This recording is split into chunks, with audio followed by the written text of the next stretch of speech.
Good morning, students. Today we will discuss about the chapter number 15 of novel Kanthapura. In this chapter, this 15th chapter opens on a day, that is Tuesday, which is a market day in Kanthapura. इसका हम आज हिंदी में अनुवाद करेंगे पूरे chapter का। और इस दिन कांथापुरा में ये मंगलवार का दिन है जो कि मार्केट का दिन होता है, और इसमें मूर्ति और उसके जो फॉलोअर हैं वो ताड़ी की दुकान पे धरना देने के लिए निर्णय लेते हैं, जो कि उनका एक सविनय अवज्ञा आंदोलन की तरफ दूसरा कदम है। इस दिन स्कैफिंगटन कॉफ़ी इस्टेट में काम करने वाले कुली बाज़ार में दारू पीने के लिए आते हैं और मूर्ति और उसके साथी कॉफ़ी इस्टेट के सामने धरना देने के लिए बैठ जाते हैं। The coolies come out and under police protection they are taken to the toddy shop, the way to which has been blocked by the squatting villagers.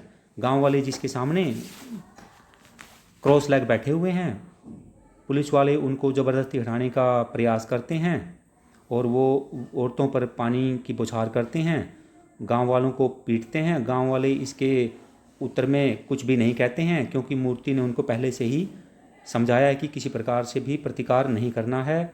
और वो महात्मा गांधी की जय बोलते हैं और वंदे मातरम के नारे लगाते हैं।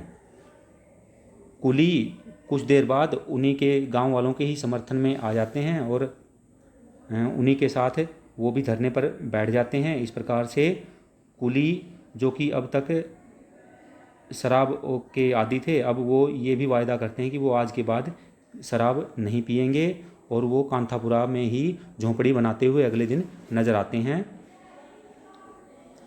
और इस चैप्टर में हमें राजा राव का एक कहानी सुनाने का एक बिना रुके हमें प्रयास देखने को मिलता है, जिसमें दक्षिण भारत के क्षेत्रीय मुहावरों का प्रयोग किया गया है। यह नावल एक स्थल पुराण के रूप में है जो कि कांथापुरा गांव की कहानी को बताता है। इसमें अचक्का एक मुख्य मेन नरेटर है। सारी की सारी घटनाएं, पात्रों का विवरण उपन्यासकार अचक्का के मुंह से ही कहलवाता है। और दो तरह से नावलिस्ट इस नावल का वर्णन करते हैं, दो तकनीक के माध्यम से। एक स्टोरी टेलिंग है, एक स्टोरी शोइंग है, जिसमें सारी घटनाओं का जिक्र अचक्का के मुंह से राजा राव जो नावलिस्ट हैं वो करवाते हैं।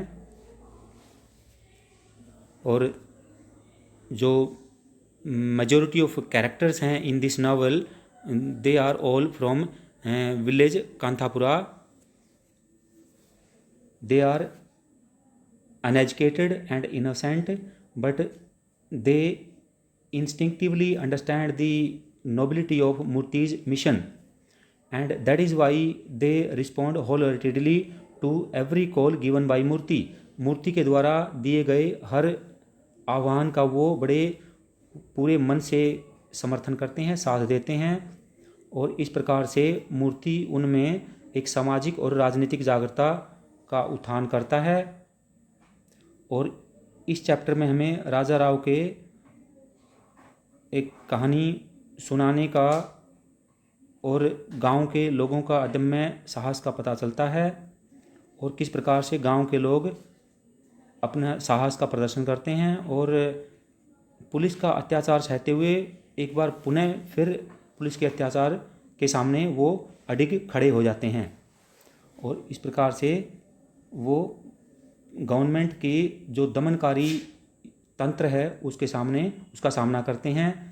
और इस नावल में 1930 के दशक की राजनीतिक घटनाओं का बड़ी अच्छे ढंग से, और जो 1930 के दशक के उथल पुथल के हलचल के दिनों का पाठक के सामने बड़े सजीव ढंग से दर्शाया गया है। Thank you.